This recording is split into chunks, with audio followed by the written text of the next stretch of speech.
हमें बात करनी है India versus New Zealand. Group stage का लास्ट मैच था ये। इस मैच ने डिसाइड करना था कि इंडिया सेमीफाइनल्स में किसको फेस करेगा, न्यूजीलैंड सेमीफाइनल्स में किसको फेस करेगा और कौन सी टीम कहाँ खेल रही है। तो जी फैसला हो गया है।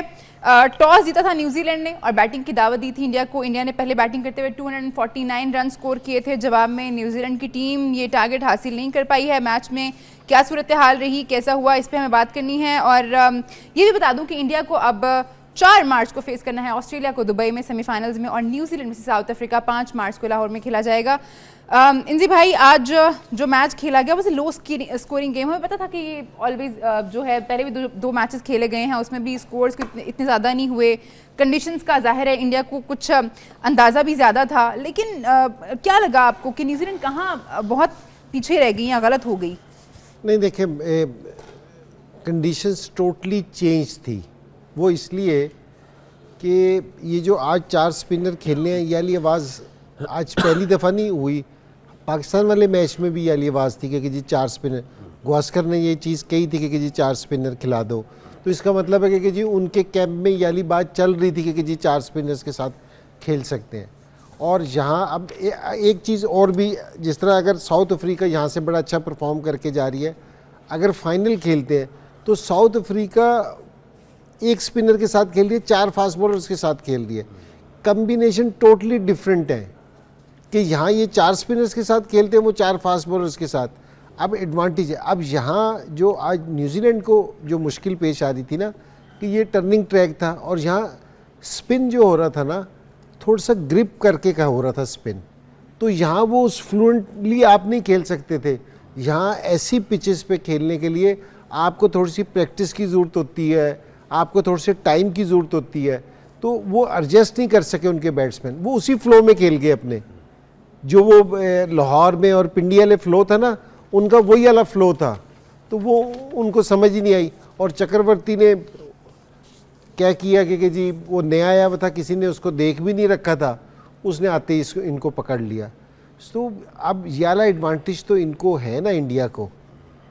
तो अब अगर आप इतना पैसा अगर दोगे आईसीसी को, तो इतना तो एडवांटेज आपको मिलेगा क्योंकि जी आप उधर ही उसी कंडीशंस में खेल रहे हैं, आप वहीं प्रैक्टिस कर रहे हैं, आप सारी टीमें ट्रैवल कर रही हैं।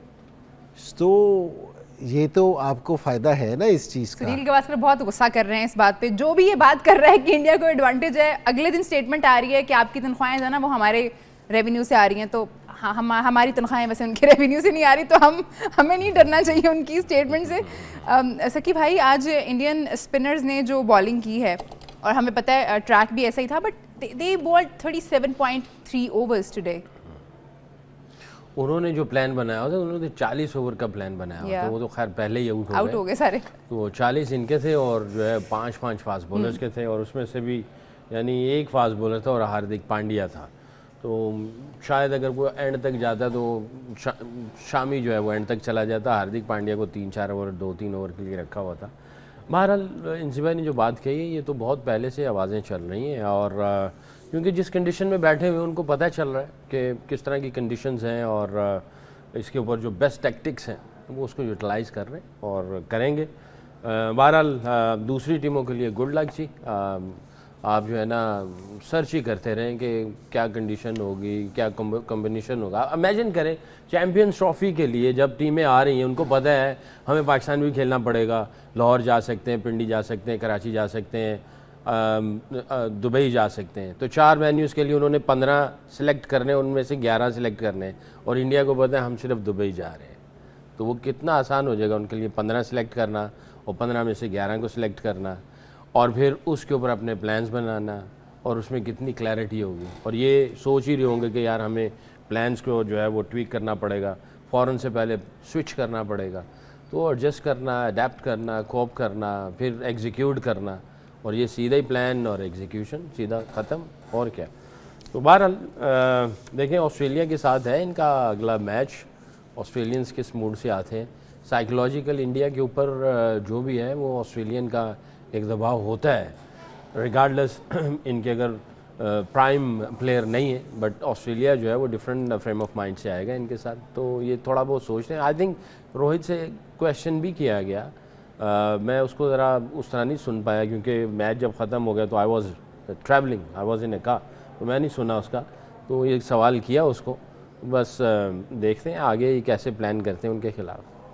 इंजी भाई, आज टॉप ऑर्डर तो इंडिया का अच्छा नहीं परफॉर्म कर सका, 30 for 3 थे, लेकिन जिस तरह से आज श्रेयस अय्यर ने खेला है, एक टाइम पे तो मीम चलना शुरू हो गई थी इंडिया पे कि शायद इनको पता नहीं है प्लान का, because Indian fans they don't want to face Australia in knockout. तो बट खेला बहुत अच्छा है मिडिल ऑर्डर ने, जिस तरह से आज उन्होंने संभाला है आके इनिंग को। देखें, जिस टाइम आपको कंडीशंस का पता होता है ना, पिच का पता होता है, उसमें आप असेस जिस टाइम करते हो ना, हम जिस टाइम पिच देखने जाते हैं ना सारों से पहले इधर देखते हैं कि जी इधर कितना स्कोर होगा कि जिससे हम जिसको हम डिफेंड कर सकते हैं, ठीक है। सारों से पहले आप पिच देख के ना ये वाली चीज़ डिसाइड करते हैं क्योंकि यार इधर है ना 270 रन किए ना तो इस पे हम पकड़ सकते हैं। अगर ये वाली असेसमेंट आपकी गलत होगी ना तो बाकी प्लानिंग भी आपकी गलत हो जाएगी। कि अब है ना जितनी भी टीमें यहाँ से जा रही है ना जो खेलती हुई, वो असेसमेंट ही गलत करनी है। वो ये सोच रहे कि हम 350 पे जाएंगे, हम इस तरह खेलने को, तो असेसमेंट सही नहीं हो रही। जो यहाँ इनको जो एडवांटेज है ना, इनको बिल्कुल सही पता है कि जी हमने क्या करना है, कि जी हमने यहाँ कितना स्कोर हम काबू में कर लेंगे। आप देख लो ना कि सुबह भी हमने जिस टाइम बात कर रहे थे, ये बात कर रहे थे कि जिस टाइम बांग्लादेश ने 228 229 किया था, तो उनके पास स्पिनर थे, उन्होंने भी इजी नहीं करने दिया। आज इनके पास भी स्पिनर थे, इनकी बॉलिंग भी अच्छी थी, इन्होंने इंडिया को भी फ्रीली नहीं खेलने दिया। कि ये नहीं कि जी इंडिया ने कोई बहुत फ्रीली खेल रहा हो कि जी उनके लिए रन्स बड़े इजी आ रहे हो, वो ऐसा नहीं है। तो ये मुश्किल कंडीशन है, यहाँ आपको सोचना पड़ेगा, ऑस्ट्रेलिया को भी सोचना पड़ेगा। ऑस्ट्रेलिया आ रहा है कि जी उसने 352 चेज़ कर रखा है और फिर मार रहे हैं दूसरे। ऑस्ट्रेलिया को भी यहाँ सोचना पड़ेगा कि जी हम क्या टारगेट सेट करें, हमने किस तरह यहाँ खेलना है, क्योंकि ये ऑस्ट्रेलिया के ख़िलाफ़ भी मेरा ये ख्याल है कि अगर कंडीशन यही रही तो ये 4 स्पिनर्स के साथ ही जाएंगे। ऑस्ट्रेलिया को भी ये इसी में ये पकड़ने की कोशिश करेंगे, यही प्लान है उसका भी लिए करेंगे।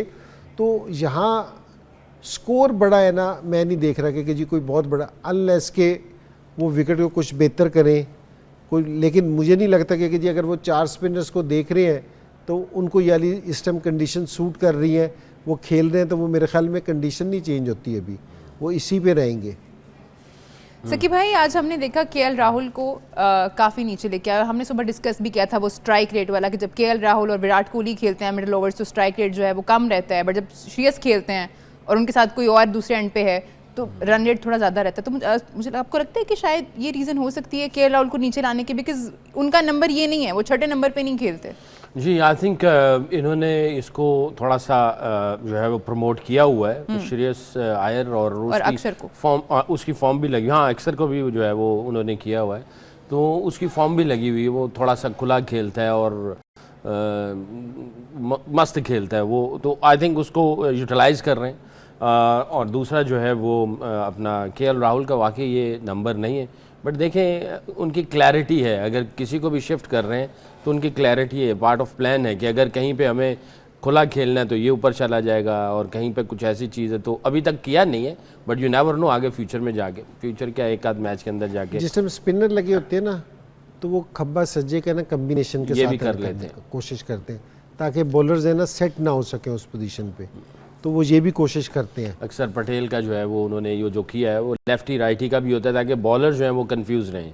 बाकी ये है कि जब जैसे कंडीशन से इंजी मैंने कहा कि उनको हेड स्टार्ट तो मिला ही हुआ है, बॉलर्स को इतनी मुश्किल नहीं होती जितनी बैट्समैन को मुश्किल होती है। बॉलर्स 2-4 गेंद करता है, ख़ास तौर पे स्पिनर, तो उसको पता चल जाता है कि भी ये एरिया है, इस जगह पे इतना टर्न मिल रहा है और किस ट्रैजेक्टरी पे और किस पेस पे मुझे गेंद करना है, और वो फील्ड सेट कर लेता है।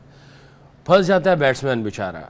बैट्समैनों को टाइम चाहिए होता है चीज़ों को समझने के लिए, पिच को समझने के लिए, उसको टाइमिंग को सेट करने के लिए। जैसे इंजी भाई एक बात कर रहे थे कि बाज़ ऐसा होता है कि मेरे लिए भी बहुत लर्निंग की बात थी कि बाज़ हम समझ रहे हैं कि टेक्निकल फ्लॉज चल रहा है किसी बैट्समैन के अंदर, मगर वो टेक्निकल फ्लॉज नहीं होता, वो फॉर्मेट फ्लॉज होता है। ये जो इंजी भाई ने आई थिंक 2-4 प्रोग्राम पहले बात की, जो कि I thought a lot on that, कि वाकई ये बड़ा कुछ ऐसी है कि आप T20 में दूर से खेल देते हैं और जब टेस्ट क्रिकेट में जब आते हैं और वहीं पे जब फील्ड सेट की होती है उसमें टेम्परामेंट डिफरेंट है, बट आप उस फॉर्मेट से इस फॉर्मेट में आते हैं, वही आपकी वीकनेस हो जाती है, उधर वो आपकी वो रन्स मिल रहे होते हैं। तो बैट्समैनों को प्रॉब्लम होती है जब कंडीशन चेंज होती है ज़्यादा।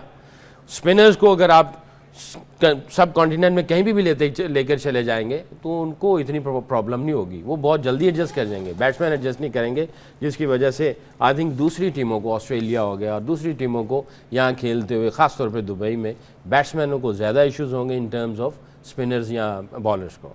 ठीक है जी, इस वक्त प्रोग्राम में हम एक छोटा सा ब्रेक ले रहे हैं, आप लोग कहीं मत जाइए, वापस आते हैं तो इस मैच को मजीद डिस्कस करते हैं। आप देखते रहिए चैंपियंस ट्रॉफी हंगामा।